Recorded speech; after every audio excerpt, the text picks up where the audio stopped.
So the question number third is basically on the para summary. So the say paragraph is given to you, and you need to pick up the option that summarizes the paragraph in the most appropriate manner.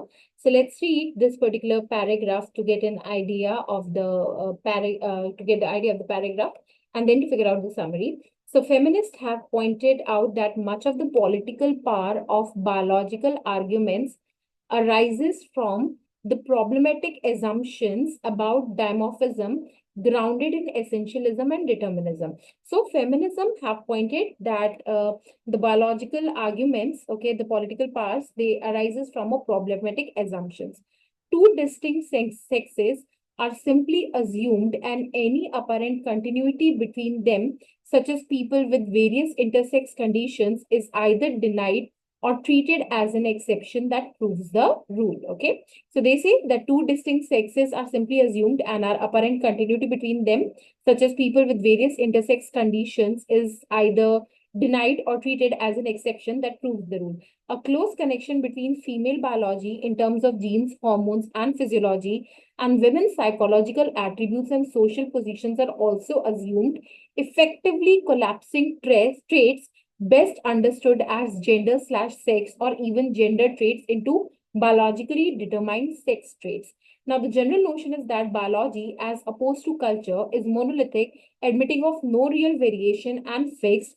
As a result, some contend that any political activity designed to change or improve women's condition is trying to create an unnatural system that is doomed to fail. Okay. Now, the passage basically you can say it critiques the biological argument, okay, that it critiques the biological arguments that it makes a problematic assumptions, okay, and what are the problematic assumptions that it makes? So it makes problematic assumptions about, you can call, dimorphism, okay, and then they say that it kind of, you can say that it conflates, you can say that gender traits with biological sex traits, and then denying the this intersex conditions, the evidences or existence of intersex conditions. And then these arguments claim that the biology is also monolithic and it is fixed, okay, and then thus portraying political efforts to improve women's condition is totally unnatural, right? So that is the case. So feminism is basically criticizing the biological arguments.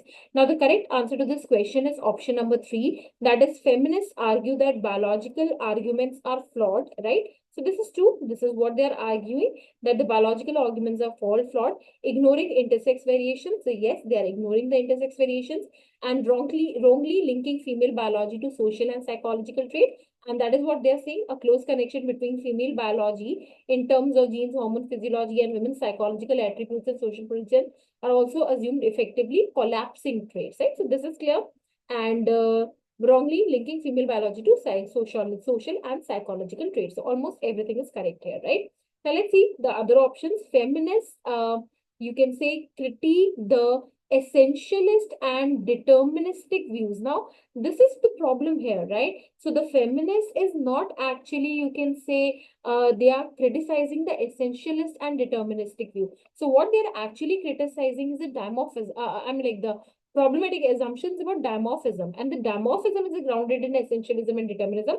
They're not criticizing the essentialist and deterministic views, okay? That deny intersex variations and conflate gender traits with biological traits, opposing improvements for women, okay? Now, the second problem here with this particular option is that it says that feminists oppose improvements for women, okay? Now, the feminist is not opposing improvements for women, okay? So what is opposing the improvements to the women is that any political activity that is designed to change or improve women's condition is actually unnatural, right? So that is the case that is not true as per the passage. So it is a flawed argument.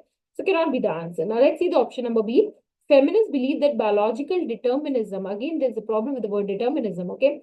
It promotes the idea of fixed, unchangeable sex traits, dismissing intersex variations and linking women's biology to their social roles, okay? Now, the option has a similar issue, focusing too much on biological determinism and missing the broader critique of biological arguments. So, feminism are criticizing these biological arguments, okay?